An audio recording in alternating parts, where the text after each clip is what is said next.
E aí, senhores, vamos falar um pouquinho hoje de Euroleague. Afinal, a Euro dessa temporada tá com alguns times interessantes. Inclusive, já teve gente grande caindo logo de cara nos 16avos de final. Então, vamos começar falando inicialmente de Barcelona e Napoli. O Barcelona, que é o time com maior grife, que está na Euroleague. Um dos times que caiu da Champions, ficando em terceiro lugar e foi para a Euro. Tem essa fase anterior às oitavas de final, que os times que caíram em terceiro lugar na fase de grupos da Champions enfrentam os segundos lugares da fase de grupos da Euroleague. E o Barcelona caiu logo contra um adversário nada fácil, que é o Napoli, mas no jogo de hoje garantiu a classificação, fez 4-2 na Itália, tinha vindo de um primeiro jogo 1-1 e agora no agregado 5-3, mas é um time que mostra uma clara evolução sob o comando do Xavi. Uma sequência de vitórias interessante do Barcelona nesse momento. E, sem dúvida nenhuma, já é perceptível quanto o trabalho do Xavi, mesmo que no início, já é um time muito mais preciso, organizado, que tem um modelo de jogo que o Xavi queria implantar e está conseguindo, e que, sem dúvida nenhuma, tem confiança. O Xavi devolveu confiança a alguns jogadores, deu confiança a outros e está fazendo o time jogar melhor e conseguir resultados melhores. Uma vitória sólida contra o Napoli. O Barcelona já tinha feito 3-1 no primeiro tempo, gol de Jordi Alba, inclusive com assistência do Adama, que deu 2 assistências no jogo, a gente vai falar dele um pouquinho. Teve gol do Piqué também, golaço do De Jong, o segundo gol foi do De Jong, é o segundo, se não me engano. E o Napoli que decepcionou em certa forma, porque conseguiu ser mais competitivo, jogando ainda que no Camp Nou, conseguiu 1-1. Tinha time que a gente achava que poderia complicar mais a vida do Barcelona, mas foi uma partida muito sólida, muito precisa e organizada do Barcelona.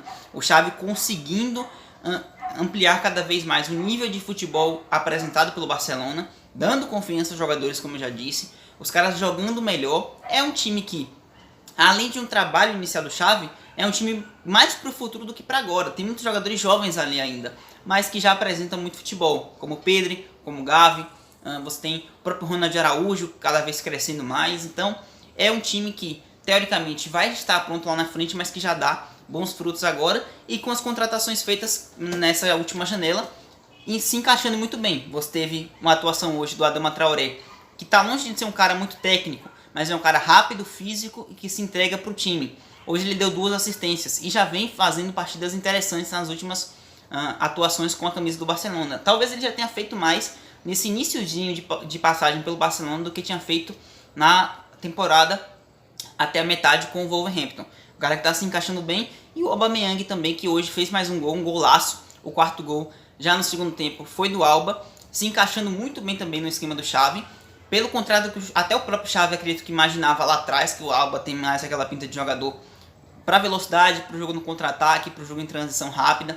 E o Xavi queria ampliar um time mais técnico, mais posse, como o Barcelona costuma ser. Mas o Alba tem se encaixado bem, tem aproveitado bem as chances, feito gols e mostrando que o Barcelona acertou na contratação. É um time que tem muito para crescer, principalmente a longo prazo. O trabalho do Xavi é a longo prazo, mas o Barcelona precisa de uma organização já imediata. E o Xavi está conseguindo. Classificado para as oitavas de final da Euro, quem sabe pode ser um título europeu para o Barcelona na temporada, tem chance de brigar. Na outra partida, com um dos gigantes que estavam na Euro, o Dortmund foi eliminado pelo Rangers da Escócia. E aí, mesmo o Rangers, o escocês Rangers, sendo um time organizado, competitivo, é praticamente um vexame para a equipe do Dortmund. Nas 2 partidas atuou sem Haaland, o Haaland continua machucado, tendo que voltar de lesão. Porém, ainda assim, o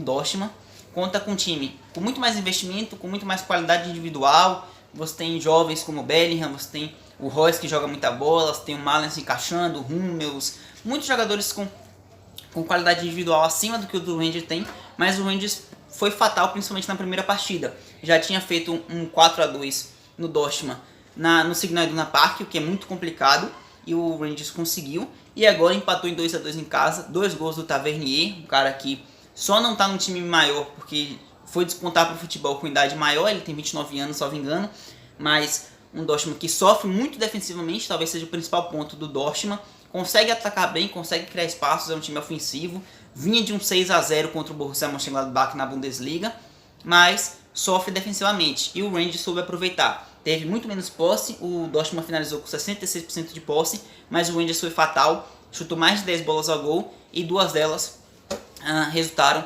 em gol para o Rangers, que se classifica com mérito, mas não deixa de ser uma surpresa. E a gente vai dar uma passada rápida agora, porque são mais 6 jogos. A gente vai falar mais basicamente o resultado de quem se classificou nas outras partidas, que contém times interessantes também, como por exemplo o Betis classificado, né? Empatou em 0 a 0 hoje com o Zenit, mas foi 3 a 2 no placar agregado. O Betis vem de uma temporada muito forte, está entre os 4 da La Liga, salvo engano. Agora alcança as oitavas de final, é um time muito bem organizado, pode ter potencial para chegar mais longe. Real Sociedad e Leipzig. O Leipzig tirou a Real Sociedad 3 a 1 hoje fora de casa. O Leipzig, eu diria que tem time e elenco para ser um dos favoritos. Tem o Nkunku vivendo grande fase, o André Silva muito bem, hoje deixou dele. 5 a 3 no agregado. O Leipzig foi melhor na eliminatória e mereceu a classificação num duelo difícil, mostrando força o time do Leipzig cada vez organizado e melhorando na temporada que começou ruim. Dinamo e Sevilha. O Sevilha tirou o Dinamo, hoje perdeu por 1 a 0, mas no agregado ficou 3 a 2, né? Tinha vencido por 3 a 1 no primeiro jogo, e o Sevilha mantendo aquela relação dele com a Euroleague, que é clássica já. E esse peso histórico que tem com a Euro pode alcançar o Sevilha ainda mais longe. Time organizado na mão do Lopetegui, tem futebol e tem história na competição. Lazio 2 a 2 com o Porto. No agregado, o Porto passou 4 a 3 para os portugueses, um time que tem um modelo de jogo muito sólido, uma caminhada já com o Sérgio Conceição como treinador há algum tempo. Perdeu o Luiz Dias na janela, que era o destaque do Porto, mas continua um time equilibrado e tirou a Lazio, que não é um time fácil de ser batido, ainda mais na Itália.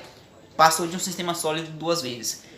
Atalanta 3 a 0 no Olympiacos, passeio do time italiano, inclusive tem a comemoração do Marinovski, que ele mostra a camisa que estava por baixo, pedindo por paz na Ucrânia. A gente sabe do conflito que que está acontecendo no território ucraniano, devido à potência que é a Rússia e os interesses políticos do alto escalão russo. E o Marinovski comemorando com honra e pedindo paz no país dele. 3 a 0 para a Atalanta no geral no futebol. Passeio dos italianos, é um time muito bem organizado, que a gente já sabe do potencial e que pode chegar muito longe nessa Euroleague, pode dar muito trabalho também. E para finalizar, o Sheriff perdeu para o Braga por 2 a 0 em Portugal, tinha ganhado em casa por 2 a 0 nos pênaltis, 3 a 2 para os portugueses, classificação do Braga. Fiquei triste pelo Sheriff, é um time muito bem organizadinho, perdeu algumas peças do meio do ano, do início do ano para cá, né? Como até o Cristiano, que veio jogar no Fluminense, o Cris Silva, né? E acaba eliminado nos pênaltis, perdeu 3 iniciais pênaltis, mas ainda conseguiu empatar, só que depois o Francisco Moura fechou o caixão e garantiu a vitória para o time e classificação para os portugueses. No geral, nós temos agora esses 8 times classificados dos 16avos de final, que são eles: Atalanta, Barcelona, Rangers, Betis, Leipzig, Sevilha e Porto. E eles se unem agora aos 8 que são líderes, que foram líderes de grupo na Europa League: Lyon, Mônaco, Spartak Moscou, Eintracht Frankfurt, Galatasaray, Estrela Vermelha, Bayern Leverkusen e West Ham. Tem muito time bom, tem muito time organizado e tem muito potencial nessas partidas. A gente vai esperar agora o sorteio, mas, por exemplo, Barcelona, Leipzig, que são times com bons elencos, Sevilha, não vão ter vida fácil buscando esse título, e essa competição promete muito. No geral, deixa aí se você gostou desse vídeo.